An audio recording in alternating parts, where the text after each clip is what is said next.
January 31st, the USA Today ran an article in which they showed a man who had sued a priest in Italy. This man sued a priest in Italy because the priest suggested that Jesus Christ actually lived. He sued this priest and said that Jesus Christ never lived, that the priest was lying, and that the idea that Christ was an actual person could not be proven, and there was no evidence to suggest that that should be something that should be taught, and certainly no evidence to suggest that that was something that is or was a reality. Sued a priest for teaching that Jesus actually lived. If I were to ask you, did Jesus Christ live? I dare say most of you in this audience and many of you who listen to this and watch this later would say, absolutely, Jesus lived. But if I were then to ask you, can you prove that Jesus Christ was an actual historical person? Could you do that?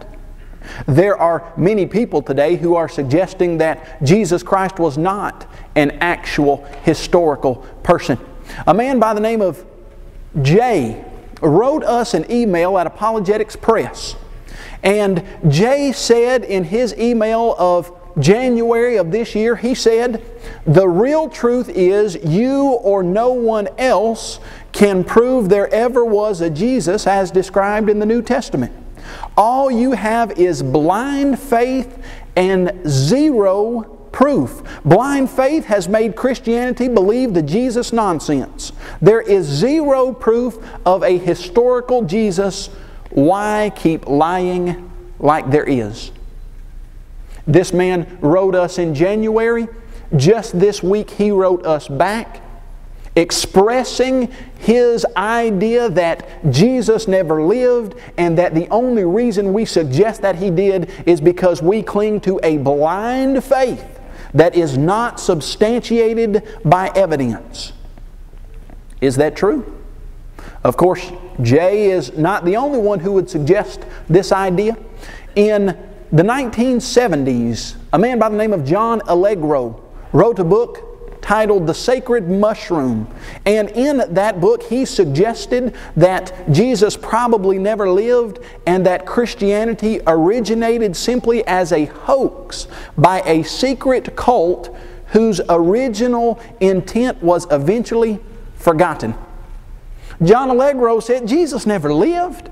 There was some little secret cult in the first century that got together for some reason that we don't even know the reason. Their original intent was forgotten. They concocted the story of Jesus Christ, and that's why people believe in Jesus. They don't even know what the original intent of the cult was, but they've held on to the Jesus story. Of course, John Allegro and Jay and the others are not the only ones who would suggest that. A man by the name of Dan Barker in 1992 wrote a book titled Losing Faith in Faith.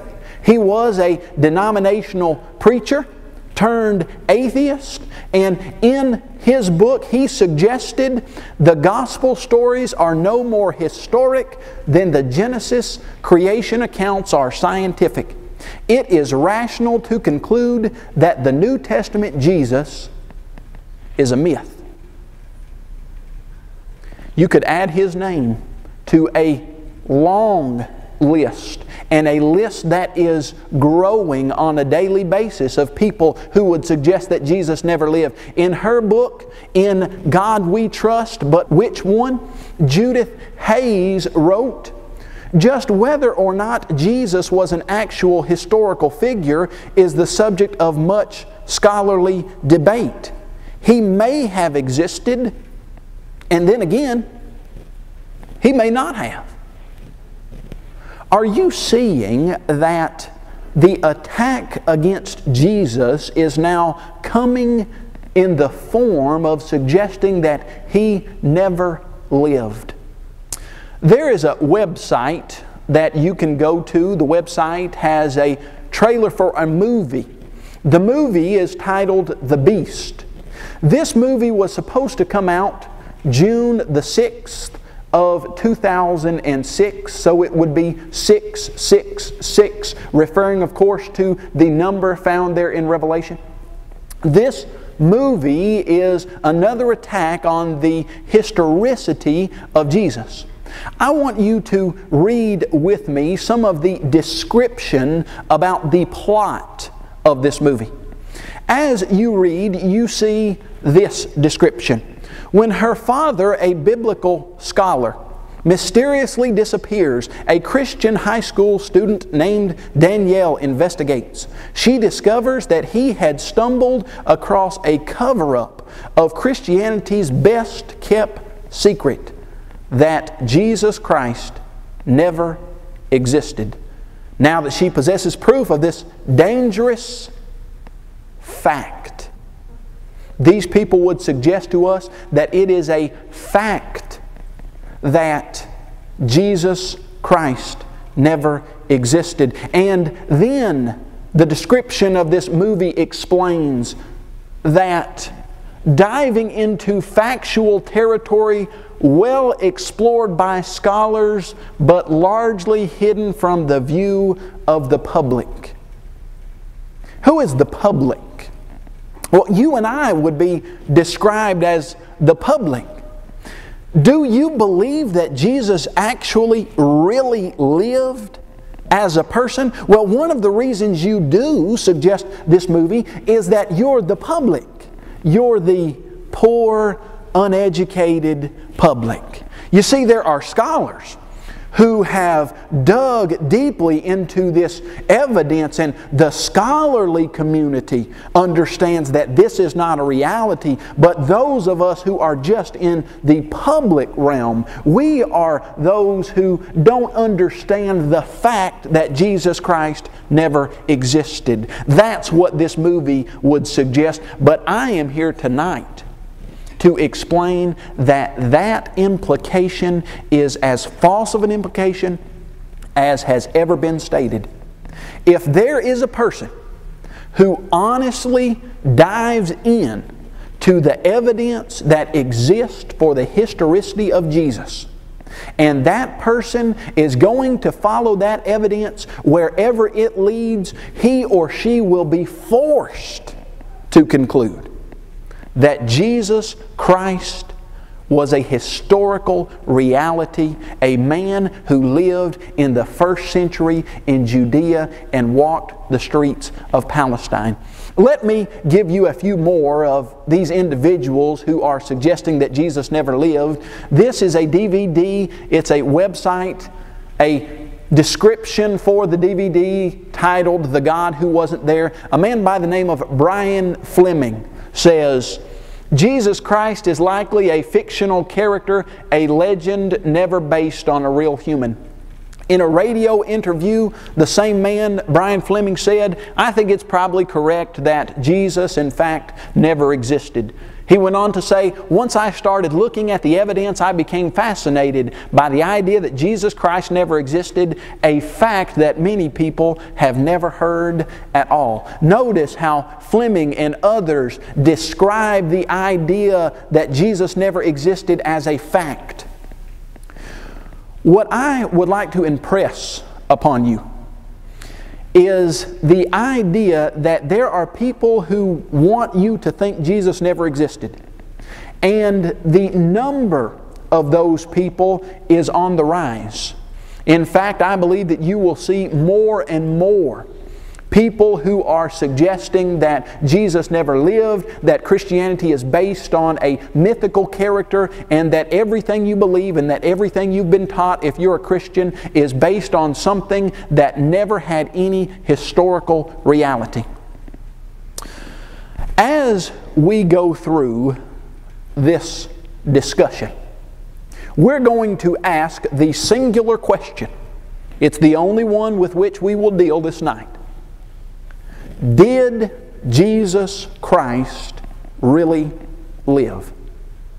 The way we are going to format the answer to that question, we are going to ask you to be a jury. We are going to ask you, as much as you humanly and possibly can, to set aside any prejudice or preconceived notions of the reality of Jesus Christ, and to sit as an impartial jury. And we are going to call several witnesses to the stand. And we're going to ask the witnesses a single question. We're not going to ask them, was Jesus God? We're not going to ask them, did Jesus perform actual miracles? Those things will be discussed later in this series. We're going to ask them a single question. Did Jesus Christ live? And when we present these witnesses to you, at the culmination of that, we are going to ask you to decide, to conclude, did Jesus live based on the evidence? Who are some of the witnesses we are going to call? Well, I certainly think we would be remiss if we did not call first and foremost to the witness stand the New Testament documents. There are 27 New Testament documents, starting with Matthew, ending with Revelation. These documents are repeatedly filled with information about a man named Jesus Christ. The man named Jesus Christ was born in the city of Bethlehem, born in the area of Judea in the first century. These, far and away, have more information about Jesus Christ than any books ever penned.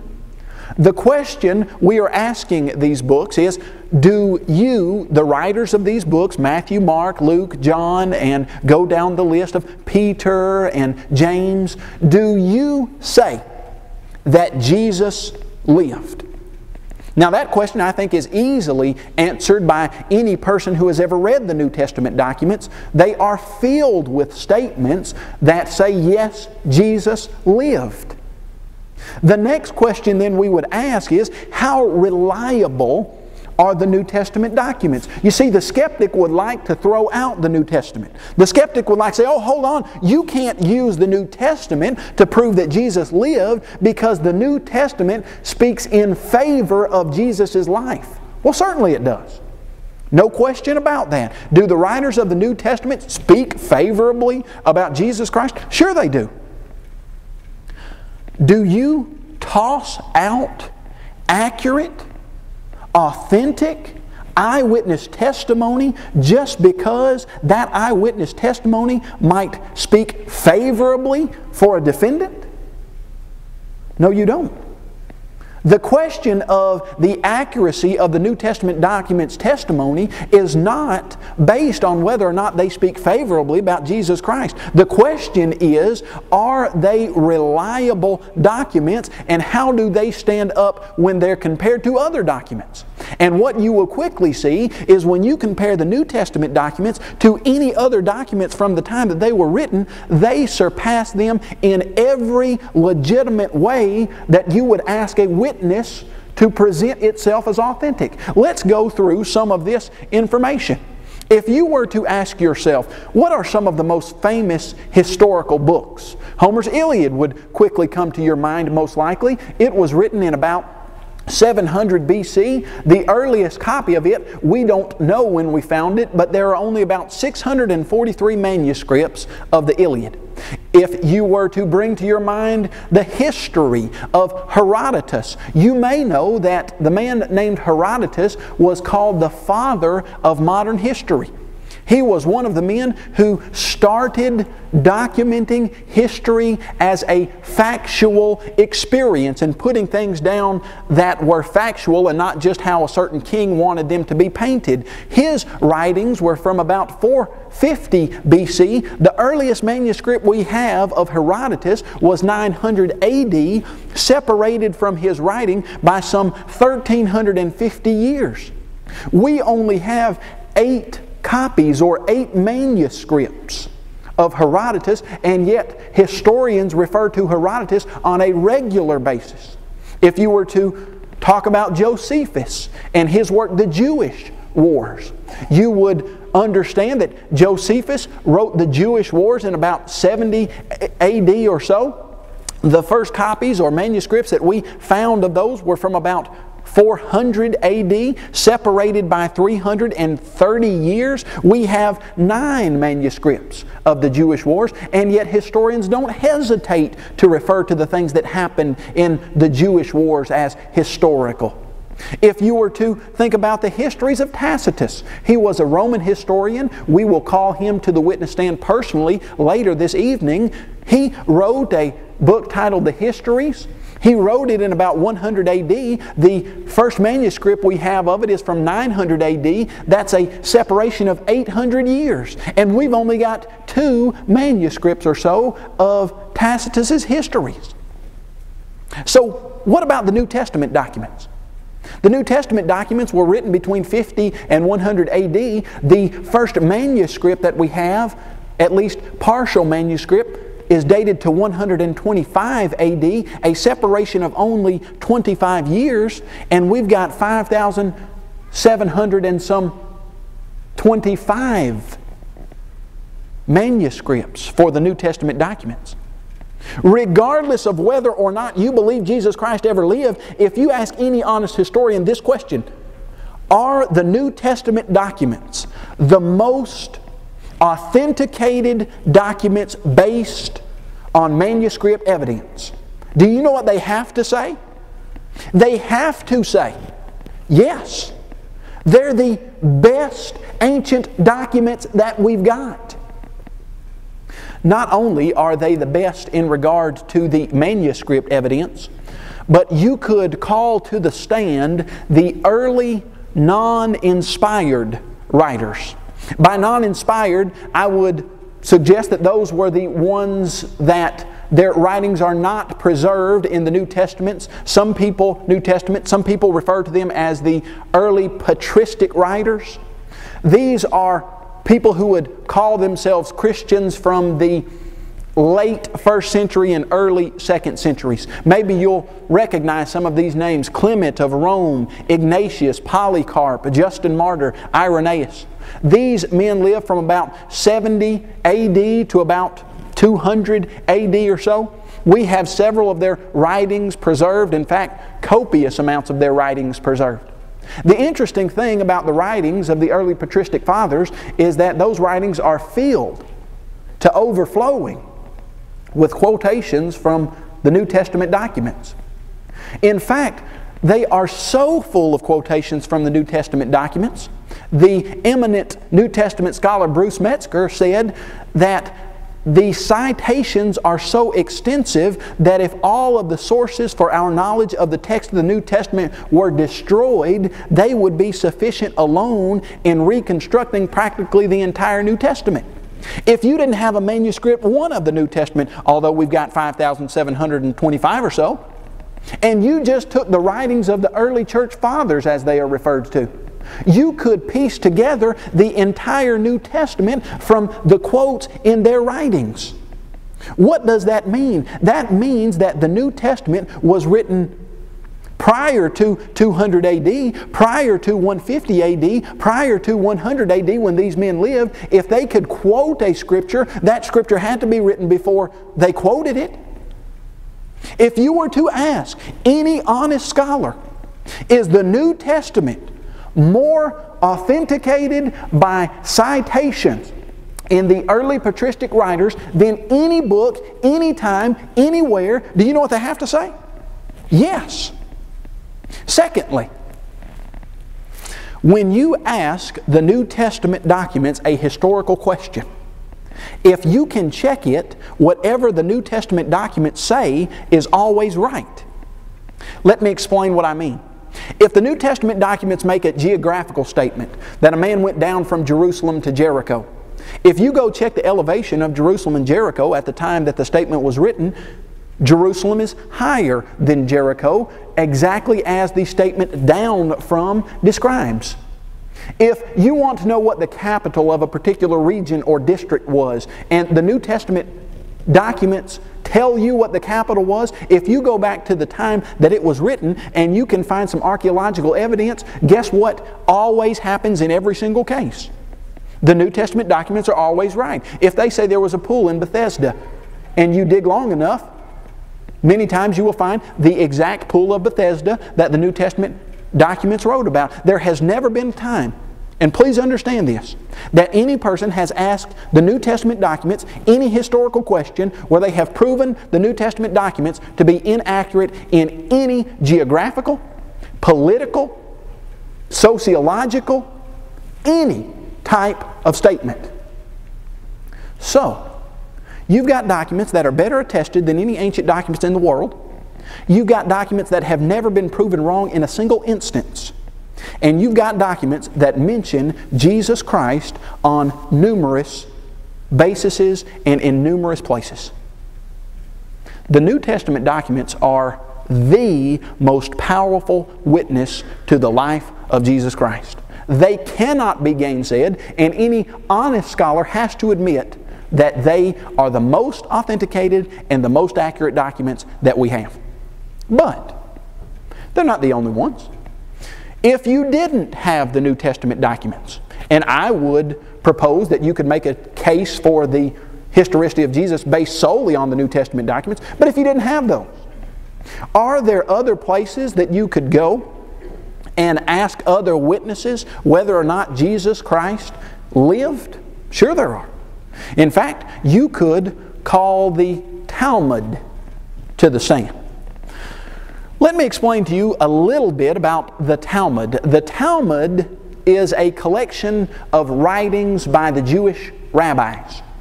The part of the Talmud that we're going to read was a collection of the Jewish rabbinical writings from about 70 AD to about 200 AD. And in this Babylonian Talmud, we are told on the eve of the Passover, Yeshu was hanged. Now let's stop there just a minute on that word Yeshu. Yeshu is the Hebrew spelling of Jesus. On the eve of the Passover, Yeshu, or Jesus, was hanged. For 40 days before the execution took place, a herald went forth and cried, "He's going forth to be stoned because he has practiced sorcery and enticed Israel to apostasy. Anyone who can say anything in his favor, let him come forward and plead on his behalf." But since nothing was brought forward in his favor, he was hanged on the eve of Passover. What would you expect to read from Jewish rabbis who despised Jesus and who thought that he was pulling Jews away from the teachings of Moses to apostasy? What would you expect to read from Jewish leaders who were responsible for killing Jesus? I believe this statement that you see in the Babylonian Talmud is exactly what you would expect to read from a Jewish community that was responsible for crucifying Jesus. Explaining that there was a man named Jesus who was hanged on Passover Eve, the same time factor approximately that you read in the New Testament. You read that he supposedly practiced sorcery in the New Testament documents. What was one of the allegations that was made against Jesus Christ? He cast out demons by the ruler of demons, practicing sorcery. This is the exact idea, exact type of statement that you would expect from a Jewish community that was well aware of the life of Jesus Christ. Of course, we can call other people to the stand, and we will. I would like to call to the stand a man by the name of Josephus. Josephus was a Jew who fought in the Jewish army against the Romans, but he, during his fighting, was captured by the captain Vespasian. Vespasian later became the emperor, and Vespasian exalted Josephus to a place of prominence and allowed Josephus to write the history of the Jews. In his book, The Antiquities of the Jews, Josephus made this statement. He said, Ananus brought before the Sanhedrin a man named James, the brother of Jesus, who was called the Christ, and certain others. He accused them of having transgressed the law and condemned them to be stoned to death. Notice several things about Josephus' statement. Number one, I want you to understand Josephus was not a Christian. Josephus was not a follower of Christ. You read very little about Christ in Josephus' works. But in this instance, you read that Josephus documented that there was a man named James. Now notice the focus is not on Jesus in this passage. The focus is on James.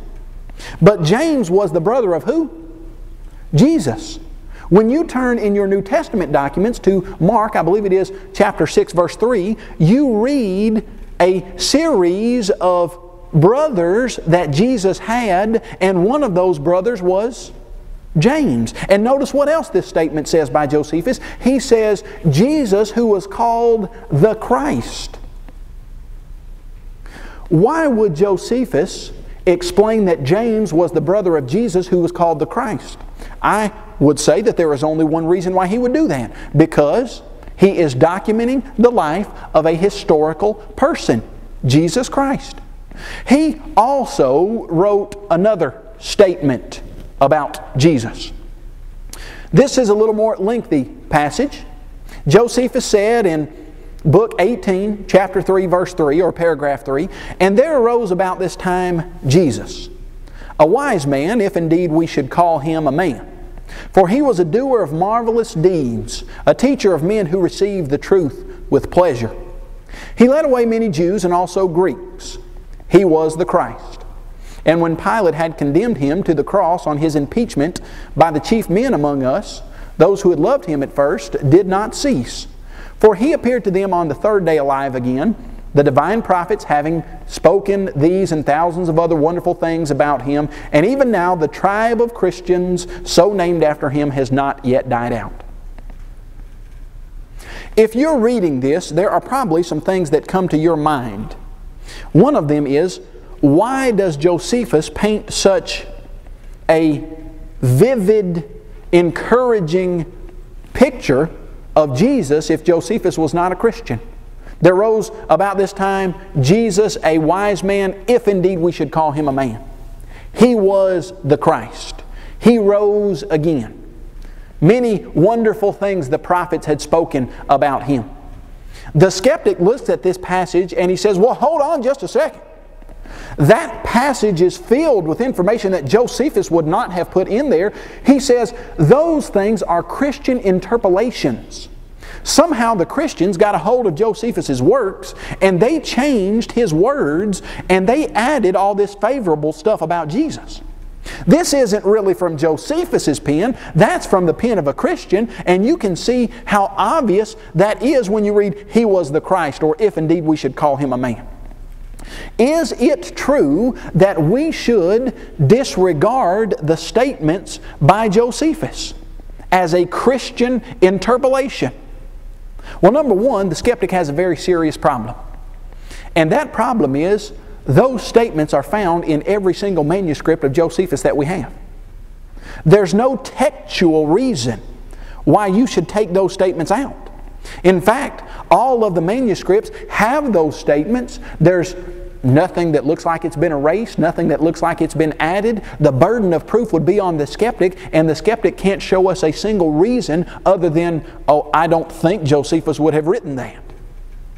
Could it be that Josephus was writing what was commonly held as a belief during his day, even though he might not have believed that? Sure.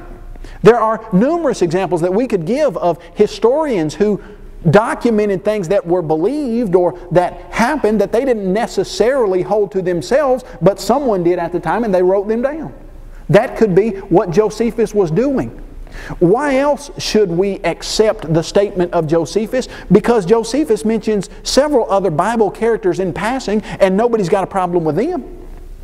For instance, the passage about John the Baptizer. Now, some of the Jews thought that the destruction of Herod's army came from God, and that very justly as a punishment of what he did against John, that was called the Baptist, for Herod slew him. Now, why doesn't the skeptic run to this passage and say, well, hold on just a second. This passage says something about John the Baptist. He was a Bible character, so obviously Josephus can't be writing about him. Herod was a Bible character. Well, you see that in passing, Josephus mentioned several Bible characters. Jesus Christ being one of them. And thirdly, Suppose that you grant that some of that material is Christian interpolation. I'm not going to do that because I don't think there's any reason for that. But suppose that you do. Suppose that you say, okay, let's throw out all of the questionable passages, if indeed we should call him a man or he was the Christ. And let's just read it without those passages. What do you get out of the statement? And there arose about this time Jesus, a wise man. Stop right there. What's the one question we're asking the witnesses tonight? We're not asking if Jesus was the Messiah. We're going to get in that later. We're asking a singular question. Was there a man named Jesus in the first century that coincides with the character of the New Testament documents? Certainly. Josephus says there was a wise man. Continue with me. He led away many Jews and also Greeks. Now, if Josephus were totally favorable toward Jesus Christ, do you think he would have mentioned that he led away many Jews and Greeks? Led them away from what? The implication here is he was leading them away from God, or at least from Moses, to something else. Continue with me. Pilate had condemned him to the cross on his impeachment by the chief men among us. And even now the tribe of Christians, so named after him, has not yet died out. If Josephus was writing favorably about Jesus Christ, totally favorably, why would he call Christians a tribe? Why would he mention that Jesus was crucified during Pilate's time in office? Throw out all the stuff that's supposed to be Christian interpolation. What do you still have? A statement that answers with a resounding yes the question, was Jesus a historical person? But that's not all we have. I'd like to call a man by the name of Tacitus to the stand. You will read the entirety of Tacitus's writings and you will find precious little in regard to anything that has to do with anything in the New Testament documents. In fact, Tacitus deals mostly with Roman history. He was a Roman historian. That's why he wrote. He wrote to detail and document what was happening in Rome during his lifetime. He lived from about 55 AD to 117 AD. He wrote the Annals in about 190 to 100 AD. In that section, he was writing about the reign of Nero. Nero supposedly had started a fire, and that fire had destroyed some 10 of the 14 districts in Rome at the time. And suspicion was that Nero himself had started it. Nero was trying to say it was an accident. He was trying to blame it on other people so that the masses wouldn't get angry at him. So he focused on the Christians.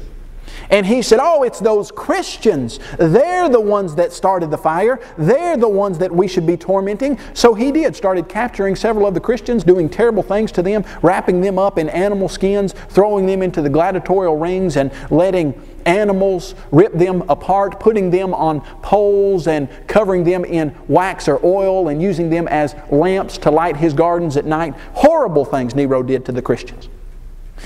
Tacitus writes this in regard to the actions that Nero did against the Christians. He says, Nero fabricated scapegoats and punished with every refinement the notoriously depraved Christians, as they were popularly called. Their originator, Christ, had been executed in Tiberius's reign by the governor of Judea, Pontius Pilatus, but in spite of this temporary setback, the deadly superstition had broken out afresh, not only in Judea where the mischief had started, but even in Rome.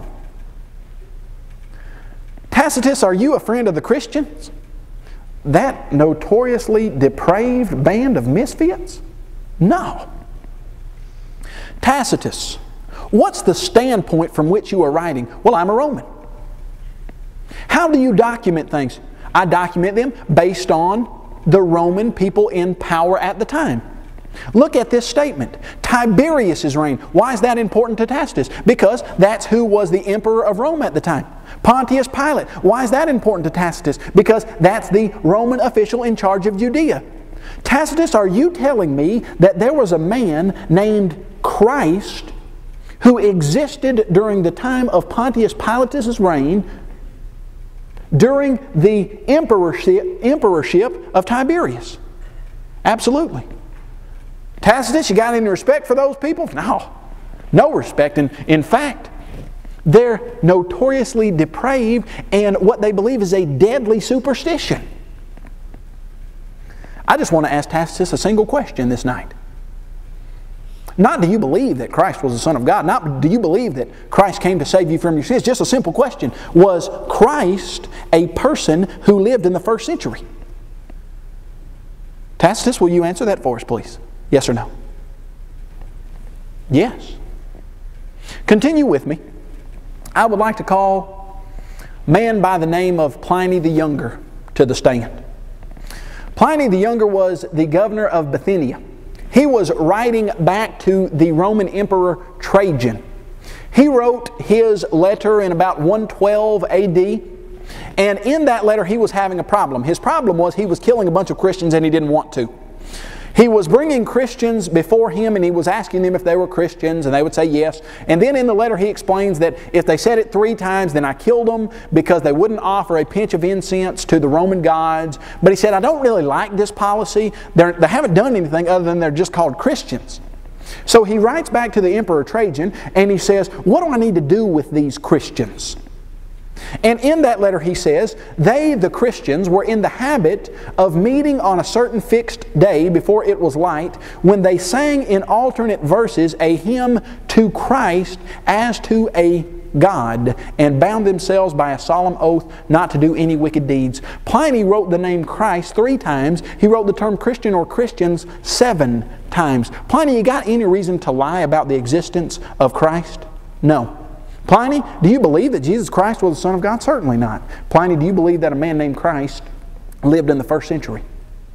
Absolutely. Continue with me. A man by the name of Lucian was a vehement enemy of Christianity. In fact, he mocked the entire Christian system in his book, The Death of Peregrine. But in that book, he wrote this: the Christians, you know, worship a man to this day, the distinguished personage who introduced their novel rites and was crucified on that account. You see, those misguided creatures start with the general conviction that they're immortal for all time, which explains the contempt of death and voluntary self-devotion which are so common among them. And then it was impressed on them by their original lawgiver that they are all brothers from the moment that they are converted and deny the gods of Greece and worship the crucified sage and live after his laws. Lucian didn't have a thing good to say about Christians.